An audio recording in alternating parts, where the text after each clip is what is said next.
5월 9일 월요일입니다. 오늘은 에스겔 29장 1절부터 마지막 21절까지 말씀. 수고의 대가로 애굽을 주리라 는 제목의 말씀입니다. 수고의 대가로 애굽을 주리라.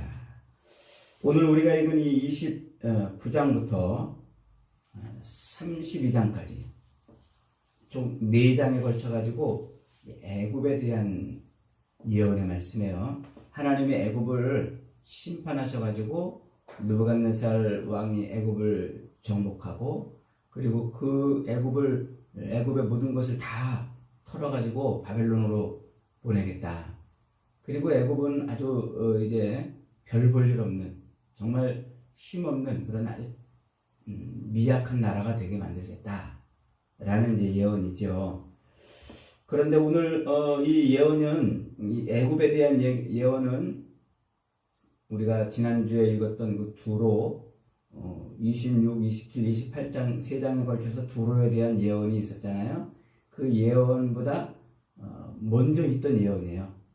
그러니까 애굽에 대한 예언을 먼저 했는데 실제 성경의 기록은 두로가 먼저 기록이 돼 있어요.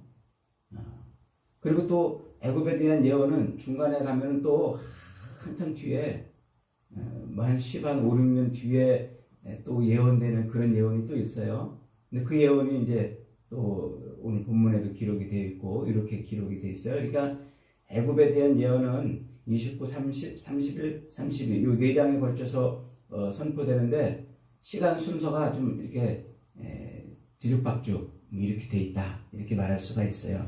근데 그것은 왜 그러냐면은 이 두로보다 먼저 애굽을 하나님이 심판하시리라고 예언을 했지만, 두로가 먼저 성경에 등장하는 것은 실제로 바벨론의 느부갓네살이 공격을 할 때 애굽보다 두로를 먼저 공격해요. 그러니까 두로가 먼저 애굽보다 망하는 거예요. 그리고 애굽은 이제 바벨론에 의해서 망하는 순서가 이제 두로의 뒤에 나오기 때문에 이제 순서가 그렇게 선포된 말씀과 순서가 시간적으로 그렇게 차이가 있다, 이렇게 말할 수가 있습니다. 오늘 본문 1절로 2절은 이렇게 시작합니다. 열째 해 열째 달 열둘째 날에 여호와의 말씀이 내게 임하여 이르시되, 인자야 너는 애굽의 바로왕과 온 애굽으로 얼굴을 향하고 예언하라 그랬어요. 그 열째 해 열째 달 열둘째 날 그랬죠. 26장에 가면은 이렇게 표현되어 있어요. 11째 어느 달 초하루에. 그러니까 두로는 11년에 예언의 말씀이 선포됐고, 지금 애굽은 10년 열째 달에 예언의 말씀이 선포됐다는 거예요. 그러니까 애굽에 대한 예언의 말씀이 두로에 대한 예언의 말씀보다 먼저 선포가 된 거예요. 자, 이때가 언제냐면은 열째 해 열째 달 열둘째 날, 그러니까 10년 10개월 12일째 되는 날이죠. 언제로부터 10년 되는 날이요? 에스겔이 포로로 잡혀온 때로부터, 여호야긴 왕이 포로로 잡혀온 때로부터. 그러니까 그때가 언제예요? 그때가 BC 597년 바벨론 제2차 포로 때이죠. 여호야긴 왕이 포로로 잡혀온 때로부터 10년 12개월 10년 10개월 12일째 되는 날이라, 이렇게 말하고 있는 거예요. 그 여호야긴 왕은 18살에 왕이 됐잖아요. 갑작스럽게 왕이 돼요. 그가 그렇게 갑자기 왕이 된 것은 그의 아버지 여호야김 왕이 바벨론에게 충성을 맹세하고 바벨론의 종이 되기로 그렇게 서약을 했습니다. 그런데 저 밑에 있는 애굽이 자꾸 여호야김을 부추깁니다. 우리 힘을 합쳐가지고 저 바벨론을 좀 무찌르자. 그러니까 여호야김의 귀가 솔깃했어요. 그래서 바벨론에 의지해가지고, 애굽에 의지해가지고 바벨론을 대항하는 반바벨론 정책을 핍니다. 그러니까 느부갓네살이 화가 났어요. 그래서 군대를 모아가지고 저 아람과 이런 군대들을 모아가지고 대군을 이끌고 예루살렘을 공격합니다. 그래서 예루살렘에 이제 도착해가지고 성을 겹겹이 에워싸고서 공격하려고 그러는 찰나에 갑자기 여호야긴 왕이 죽어버려요. 공성전을 펴다가 죽었는지 아니면 돌연사를 했는지 아니면은 그 내부에서 누군가 그 여호야김을 피살을 했는지 정확하게는 잘 모르겠어요. 그러나 갑자기 죽어요. 그 전쟁을 치르다가. 그러니까 백성들이 그 여호야김의 시체를 성 밖으로 내던지고서 여호야긴 그의 아들인 여호야긴을 얼른 유다의 19번째 왕으로 세워놓죠. 그래서 이 여호야김이 왕이 된 다음에 성문을 활짝 열어요. 그래서 바벨론 군대가 이제 예루살렘에 들어오게 되죠. 무혈 입성을 합니다. 그리고서 여호야긴 왕에게 아주 단단히 다짐을 해요. 너 다시 애굽과 손잡고서 우리를 배반할 거냐? 하고 단단히 타이르고서는 절대로 그러지 못하게 하고서는 이제 군대를 철군을 시킵니다. 철군을 시켜서 돌아가고 있는 때 그때 또 이 애굽이 그 여호야긴 왕을 부추겨 가지고 또 바벨론과 우리 한판 승부를 좀 벌여보자 이렇게 또 부추겼어요. 그러니까 이 여호야긴 왕도 금방 또 귀가 솔깃해 가지고 애굽하고 손잡고 바벨론에 대항을 합니다. 그러니까 바벨론으로 돌아가던 느부갓네살 군대가 그 소식을 듣고서는 화가 나가지고 재차 예루살렘을 공격해요. 그게 제2차 예루살렘 이제 포로를 잡아가는 때예요. 그래서 아주 예루살렘을 탈탈 털어가죠. 완전히 모두. 그래서 여호야긴 왕을 붙잡고 그의 왕비와 그 왕족들을 다 사로잡아 포로로 끌고 가요. 그리고 에스겔이나 또 모르드게나 이런 사람들도 또 끌고 가고 또 석공, 도공, 또 철공, 목공 이런 기술자들, 장인들과 또 전쟁에 나가서 싸울 용사들 10,000명 이상을 또 끌고 가고 또 아주 부유한 자들, 힘 있는 자들을 다 끌고 가버려요. 그리고 아주 그냥 비실비실한 사람들만 예루살렘에 남겨놔요. 성전의 모든 것을 다 털어가고 말이죠. 그 예루살렘은 이제 빈 껍데기만 남은 거예요.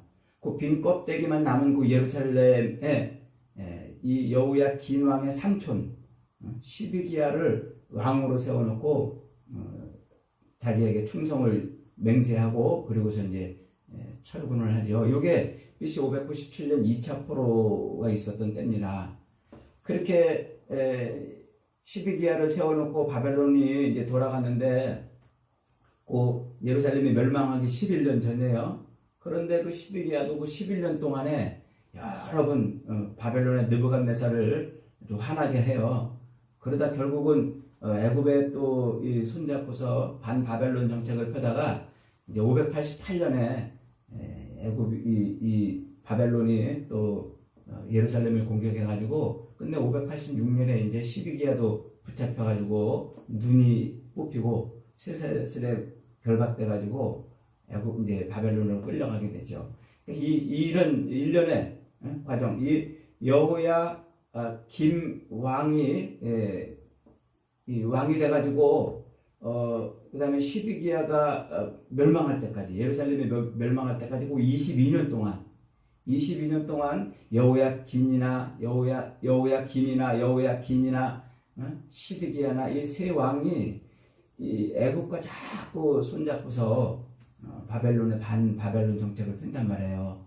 그러니까 이 애굽이 이제 자꾸 유다를 부추기고 유다의 왕들을 부추기게 되는 것이죠.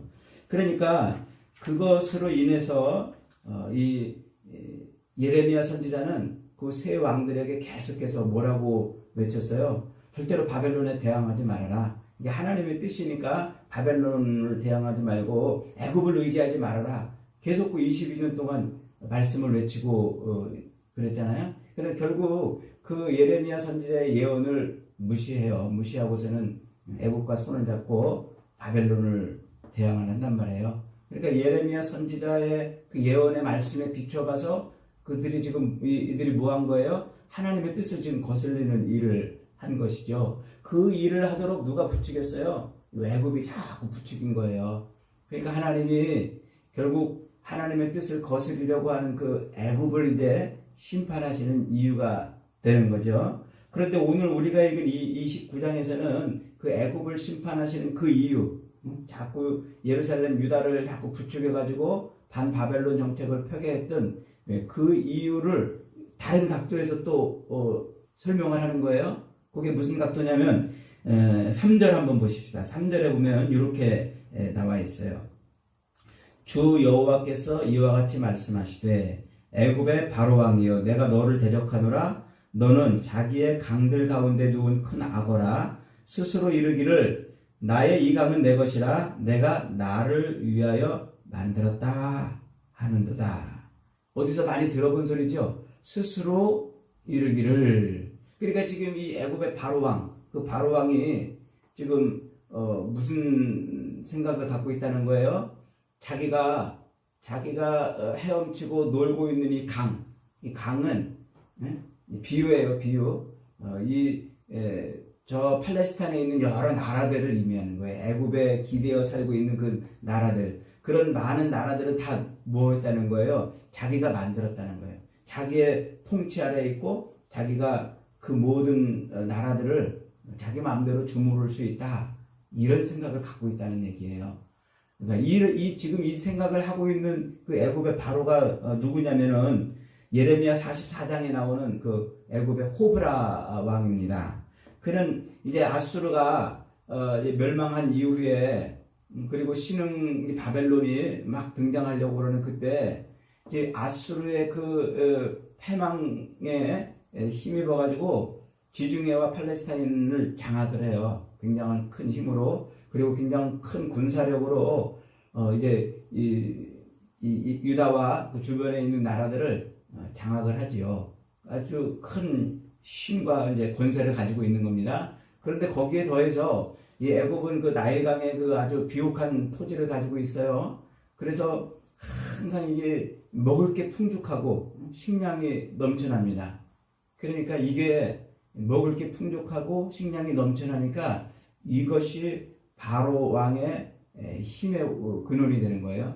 그래서 이걸 가지고서 외국에 원조를 주면서 내 말을 들어라, 우리 말대로 하자라고 이제 이렇게 하는 그런 일들을 벌이게 되지요. 그래서 이 애굽은 자기의 그 군사력과 그리고 경제력으로 얼마든지 저 팔레스타인에 있는 나라들을 마음대로 주무를 수 있다고, 자기가 그 나라들을 통치하고 그 나라를 세웠다, 또 허물을 수도 있다, 이렇게 지금 생각하고 있다는 거예요.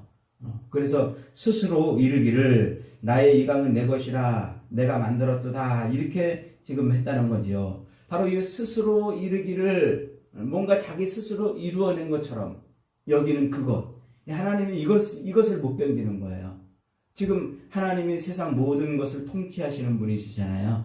그분이 그래서 세상의 왕들도 세우고 패하시고 나라도 또 세웠다가 패하시고 이러면서 하나님의 뜻을 이루어가고 있단 말이에요. 그런데 애굽이 그 하나님의 뜻을 이루어가는 것을 이제 중간에 끼어들어가지고 유다로 하여금 바벨론의 반기를 들게 하면서 이런 영향력을 행사해서 그래서 하나님의 뜻을 어그러뜨리려고 하는 그런 일들을 하나님이 못 견디시는 거예요. 그래서 그런 일들에 대해서 하나님이 심판을 하시는 거죠. 왜냐하면 하나님이 바로 스스로 계신 분이기 때문에 그래요. 하나님이 스스로 계신 분, 여호와라고 그랬죠. 그래서 애굽을 심판하시면서 하나님이 역시 똑같은 말을 반복해서요. 에스겔서에서 계속 반복되는 말이 있어요. 그게 뭐라고 그랬습니까? 유다를 심판하시면서, 예루살렘을 심판하시면서 그 심판을 통해서 그들이 나를 여호와인 줄 알리라. 또 모압과 암몬과 또 이 블레셋을 심판하시면서 그 심판을 통해서 그들이 나를 여호와인 줄 알리라. 두로를 심판하시면서 그들이 나를 여호와인 줄 알리라. 이 말을 계속 반복하잖아요. 그러니까 하나님을 하나님으로 제대로 알게끔 하나님이 심판을 하시는 거예요. 온 세상의 창조주, 그리고 통치자, 주권자라는 것을 하나님은 드러내고 싶으신 겁니다. 그런데 바로는 자기 스스로가 자기 힘, 자기의 권세, 이것으로 자기가 마음대로 세상을 주무를 수 있다, 이렇게 지금 생각하고 있다는 거죠. 여기에 대해서 4절에 보니까 갈고리로 네 아가미를 깨고 비늘에 붙은 모든 강의 고기 즉 주변의 나라 왕들을 들에 던지며 그들을 들짐승과 공중의 새 식물로 주겠다 이렇게 말해요. 그래서 그렇게 하심으로써 하나님이 드러내려는 게 뭐라고요? 그것이 그들이 나를 여호와인 줄 알게 하는 거예요. 그게 6절과 9절과 16절에서 세 번이나 반복이 돼요. 애굽을 심판하시는 이 심판을 통해서 말이죠. 그러니까 애굽의 바로 왕은 자신의 권세를 믿고 그 팔레스타인에 있는 이 작은 나라들에게 항상 헛된 희망을 불러일으켰어요. 또 유다를 향해서도 자꾸 우리와 손잡고 저 바벨론을 좀 무찔러보자 라고 이렇게 부추겼단 말이죠. 그러니까 그 유다의 왕들이 또 유다 백성들이 이 애굽에 의지해서 애굽을 기대면 애굽과 손잡으면 또 바벨론으로부터 해방될 수 있고 그의 영향력으로부터 벗어날 수 있겠다 이렇게 자꾸 생각을 했다는 것이죠. 그런데 그들이 의지하려고 했던 그 애굽에 대해서 하나님이 뭐라고 말씀하고 있습니까? 6절 말씀해 보십시다. 6절 애굽은 본래 이스라엘 족속에게 갈대 지팡이라. 그들이 너를 손으로 잡은즉 네가 부러져서 그들의 모든 어깨를 찢었고 그들이 너를 의지한즉 네가 부러져서 그들의 모든 허리가 흔들리게 하였다. 그러니까 유다 백성들은 애굽의 그 군사력과 경제력을 보고서 저 애굽을 기대면은 뭔가 우리가 바벨론으로부터 벗어날 수 있겠다 생각했는데 이 애굽의 본래 정체가 뭐였어요? 유다 백성들에게 애굽은 갈대 지팡이라는 거예요. 힘이 없이 똑 부러지면서 그냥 부러지는 것이 아니라 그 지팡이를 잡는 손을 상하게 하고 옆구리를 상하게 하고 어깨를 찢는 그런 아주 별 볼 일 없는 그런 실체란 말이에요. 그런데도 자꾸 어떻게 했어요? 유다 백성들과 왕은 이 애굽을 의지하고서 하나님의 뜻을 자꾸 거슬리려고 그랬다는 것이죠. 그래서 하나님이 그 유다로 하여금 하나님의 뜻을 이루게 하시려고 하는 그런 일들을 못하게 이제 만드시는 거예요. 그러니까 만약에 지금 하나님이 바벨론을 들어가지고 유다를 심판하신다고 그랬잖아요. 그래서 유다를 공격하고 바벨론으로 하여금 유다를 심판해서 예루살렘을 무너뜨리고 성전을 허물어 버리는 그 일을 통해서 이 유다 백성들이 하나님이 진짜 하나님이시구나. 하나님이 우리의 왕이셨구나 하는 것을 깨달아야 되는데 이 애굽과 손을 잡고서 바벨론의 공격을 막아내면 어떻게 되겠어요? 그러면 이 유다는 하나님을 제대로 깨닫지 못하는 거예요. 발견하지 못하는 거죠. 그래서 하나님은 애굽으로 하여금 약하게 만드는 거예요. 힘이 없이 무너지게 하나님이 애굽을 쳐서 힘이 없게 만들어내. 그래야 바벨론이 예루살렘을 공격해서 유다 백성들이 정신을 차리고 하나님이 여호와시구나 하는 것을 깨닫게 되는 그 하나님의 뜻을 이루고 싶어 하셨다는 것입니다. 그래서 그 유다를 부추기는 그 애굽에 대해서 하나님이 지금 심판을 하시는 거예요. 17절부터는 또 두 번째 예언이 나옵니다. 이 애굽을 향해서는 모두 7번 예언이 선포가 돼요. 32장까지. 그런데 이제 오늘 읽은 이 29장에서는 2번 나오는 건데 17절에 이제 나와요. 이번에는 이제 아까는 10년 10개월 12일째 말씀이 선포됐죠. 이번에는 27년이 지난 때의 말씀이 선포돼요. 그러니까 여호야긴 왕도 바벨론으로 포로로 잡혀온 지 지금 27년 되고 에스겔도 잡혀온 지 지금 27년째 되는 해에 애굽에 대한 말씀이 다시 선포됐다는 말이에요. 그렇게 선포됐는데 그 말씀은 뭐냐면 이제 이 애굽을 하나님께서 바벨론 느부갓네살 왕의 손에 맡겨놓는다는 거예요. 이제. 그러니까 완전히 애굽을 이제 허물어 버리시겠다, 진멸하시겠다 이 얘기죠. 그런데 그 재밌는 표현이 있어요. 왜 애굽을 왜 바벨론 왕 느부갓네살 왕에게 주냐면은 수고의 대가로 준다 이렇게 말해요. 수고의 대가. 무슨 수고? 바벨론의 느부갓네살 왕이 두로를 공격해가지고 두로를 쳤어요. 두로를 이제 하나님의 뜻대로 심판을 했는데 그 두로를 쳐가지고 경제적으로 큰 부유한 나라였잖아요. 그 두로를 쳐가지고 많은 재물을 얻었어야 되는데 못 얻었다는 거예요. 그래서 하나님이 그 두로를 심판한 그 수고, 바벨론의 느부갓네살이 두로를 공격해가지고 두로를 멸망시킨 그 수고의 대가로 애굽의 보물을 주겠다 이 말이에요. 이게 이제 무슨 소리냐면 느부갓네살이 예루살렘을 멸망시키고 586년에 예루살렘을 멸망시키고서 이제 한 5년 뒤에 두로를 공격합니다. 그런데 이 두로는 이 육지에 있는 게 아니고 요 약간 육지에서 떨어져 있는 섬에 세워진 나라예요. 그러니까 지중해 한 가운데 떠 있는 섬이란 말이죠.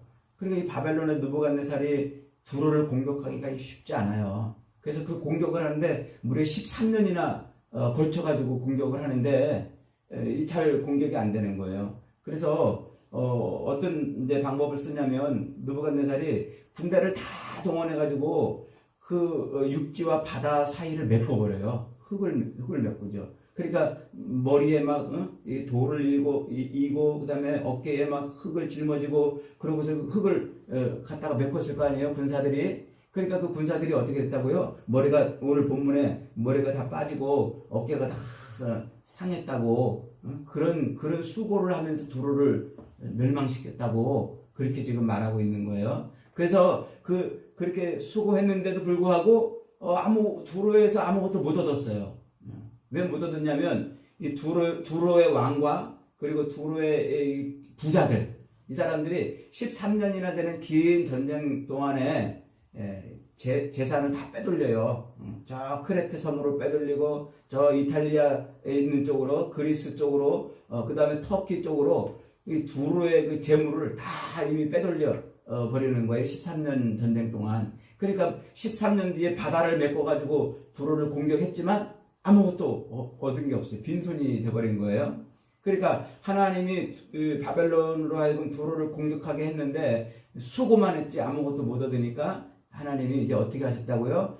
애굽의 보물을 바벨론으로 가져가도록 수고의 대가로 그렇게 해주셨다는 겁니다. 그러니까 지금 무슨 얘기를 성경이 하고 싶은 거예요? 세상의 모든 되어지는 일들이 누구의 머리에서 나온다고요? 이게 하나님의 머리에서 나오는 거예요. 하나님이 그렇게 하시는 거예요.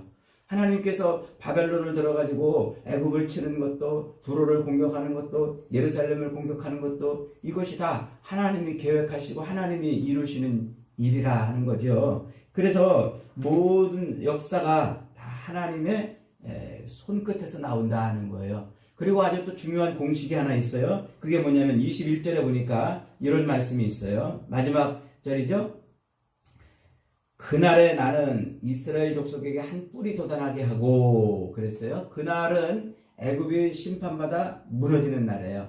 그때 뭐가 나온다? 이스라엘 한 뿔이 나온다. 이스라엘을 회복시키겠다는 거예요. 이스라엘을 회복시키는 어떤 권세자가 등장하게 하겠다는 거예요. 그러니까 아주 중요한 공식이에요.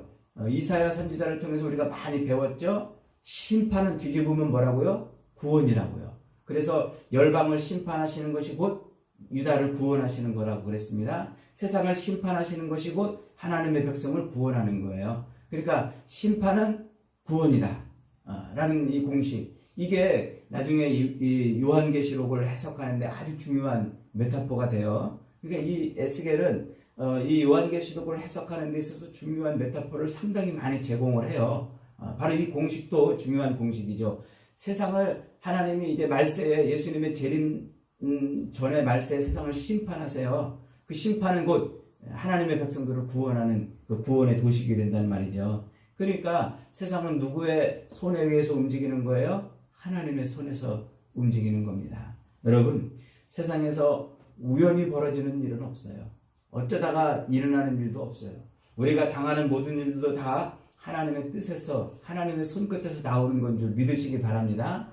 그래서 우리가 겪는 이런 많은 일들을 통해서 우리가 길을 가다 넘어져서 다치거나 혹은 어떤 일을 겪거나 무슨 일을 당하면 그런 일들 때문에 뭐 해야 된다고요? 아유, 내가 왜 이렇게 운이 없나? 내가 왜 이렇게 재수가 없나? 아유, 내가 이제 늙으니까 이제 힘도 없네. 이렇게 생각하고 끝나는 게 아니라 이 일을 통해서 뭘 생각해야 된다는 거예요. 아, 하나님이 지금 모든 세상의 역사를 주관하시고 계시구나. 하나님이 내 인생을 주무르고 계시구나. 내가 하나님의 이 뜻 가운데서 지금 무엇을 해야 되는가? 늘 그렇게 하나님을 바라봐야 된단 말이에요. 하나님의 뜻을 찾고, 그래서 하나님이 내 인생의 통치자시구나. 내 인생의 주인이시구나. 하나님이 여호와이시구나. 이걸 고백을 해야 된다는 말이에요. 그런 고백을 하나님이 받으시기를 원하십니다. 오늘도 하나님 살아계셔서 우리 인생의 통치자, 주인 되시고 왕이 되시는 줄 믿으시기 바랍니다. 그분께 우리의 삶을 고스란히 맡겨드리며 사는 저와 여러분이 되시기를 주님의 이름으로 축복합니다. 아멘.